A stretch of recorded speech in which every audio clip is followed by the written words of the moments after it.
my 120 activated for the first time! Armstrong and Indiana. God! National Weather Service in Pittsburgh has issued a severe I miss hearing the WR120. western Van Anglo County in northwestern Pennsylvania, north central Indiana County in west central Pennsylvania, western Jefferson County in west central Pennsylvania, Armstrong County in west central Pennsylvania, Clarion County in west central Pennsylvania, Forest County in northwestern Pennsylvania until 4 p.m. At 3:12 p.m., severe thunderstorms were located along a line extending from near Tionesta to near Ford City, moving east at 55 miles per hour. Hazard, wind gusts to 60 miles per hour. Source, law enforcement.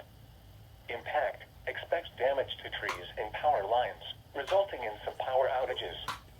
Locations impacted include Punxsutawney, Clarion, Katanning, Brookville, Orionville, Knox, Reimersburg, Ford City, New Bethlehem, West Katanning, Tionesta, East Brady. This includes Interstate 80 in Pennsylvania between mile markers 52 and 86. These storms are producing widespread wind damage. Seek shelter inside a sturdy structure and stay away from windows. Please report severe weather by calling 412-262-1988.